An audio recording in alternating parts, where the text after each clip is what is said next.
Hey everyone, welcome to this week's episode of Hope for the Mind, the podcast where faith and psychology meet. I am Kristin, and I want to dive into a topic that's getting louder in recent years, and that's, do I have ADHD? Am I neurodivergent?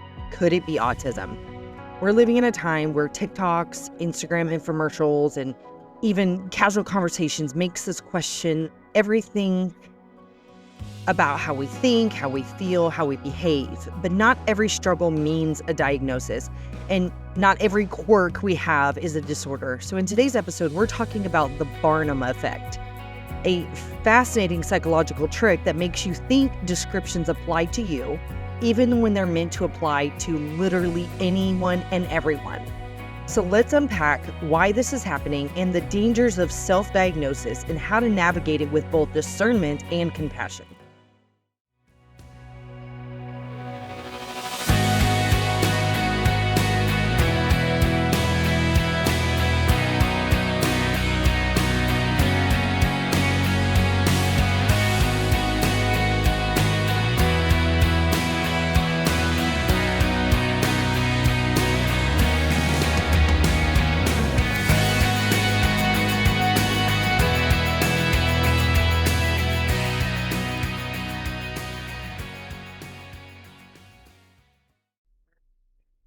So let's start with the basics. The Barnum Effect, also known as the Forer Effect, is a psychological phenomenon where people believe vague, general statements about personality apply specifically to them, like horoscopes, for instance, or BuzzFeed quizzes, or the ever so popular signs you have high-functioning anxiety carousel post.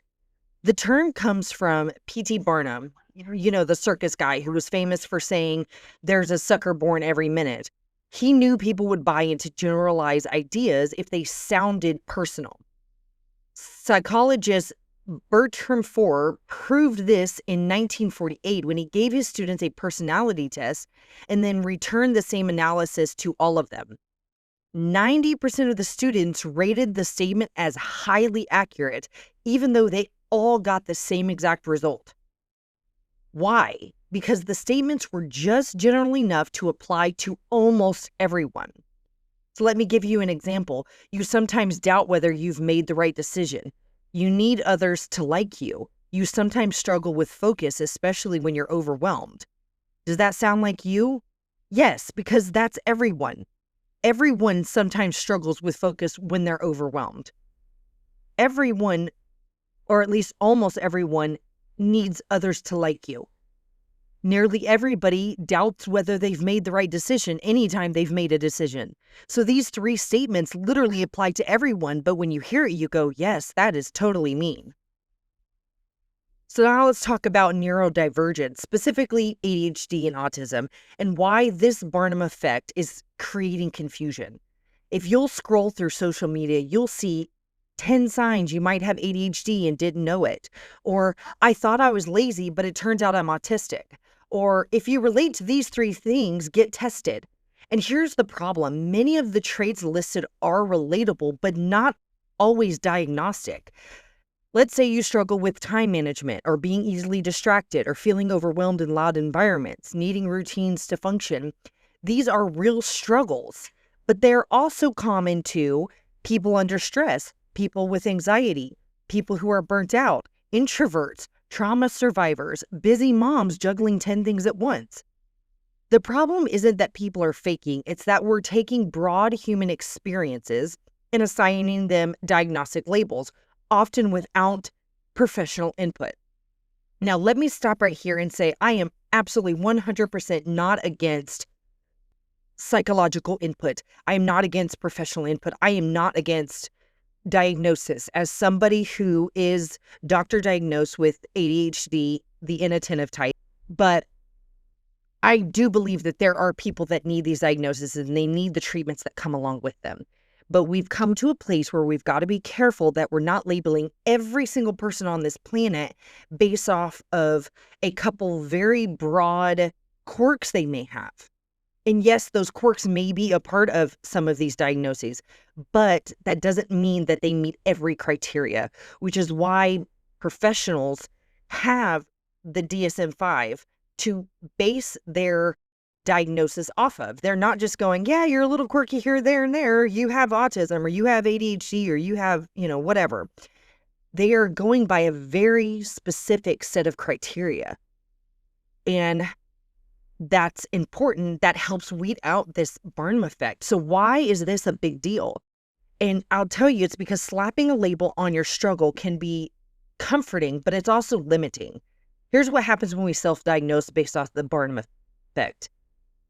We might stop looking deeper. Maybe your inability to focus is trauma-related and not ADHD.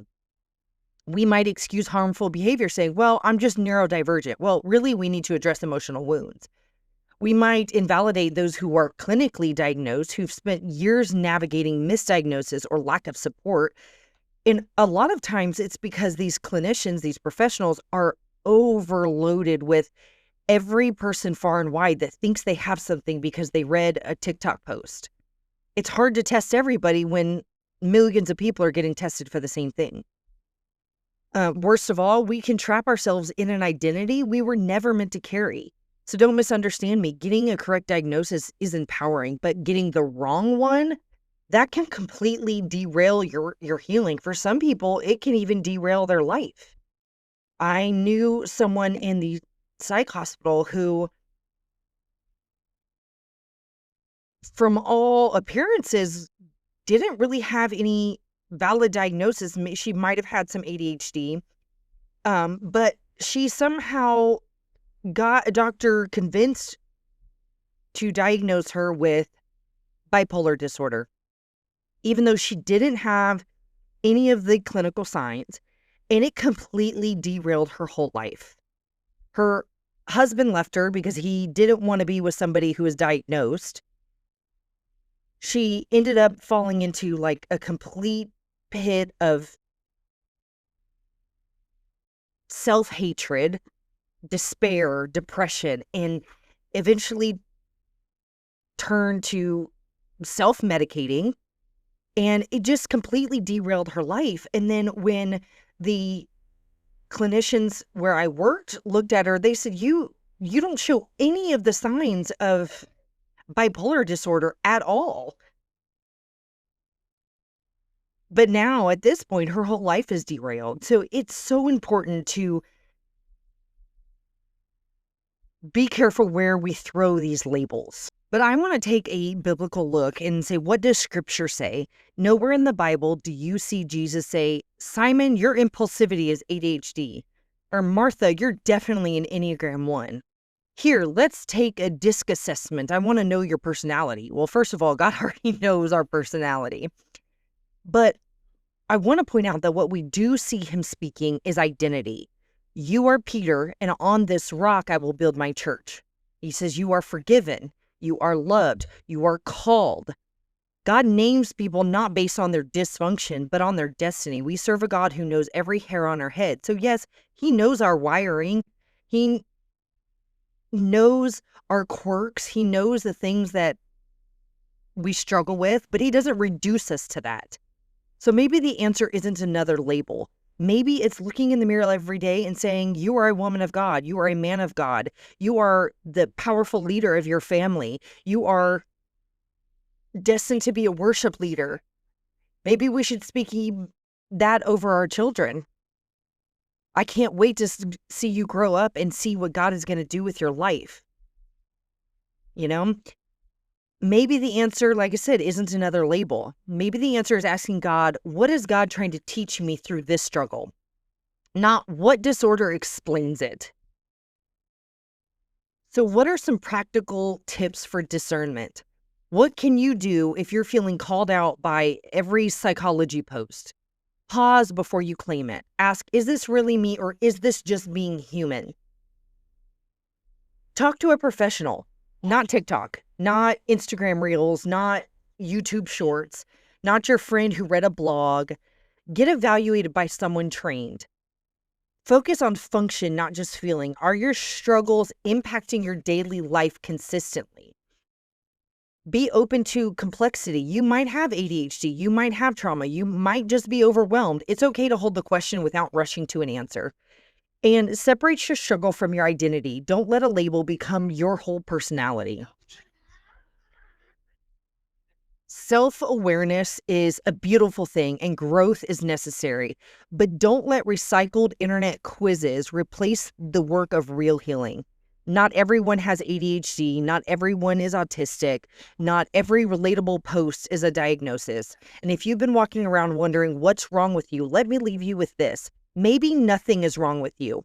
Maybe you're human, maybe you're growing, maybe you're wounded, maybe you're recovering, maybe you're learning. Maybe the devil is using those things to try and tear you down because he knows how great you'll be if you truly just let God be the person to label you and you let God use you in the way that he made you to be used. So thank you for listening to Hope for the Mind. If this resonated with you, share it with someone who needs to hear it. And remember, your mind matters, your story matters, and healing is always possible.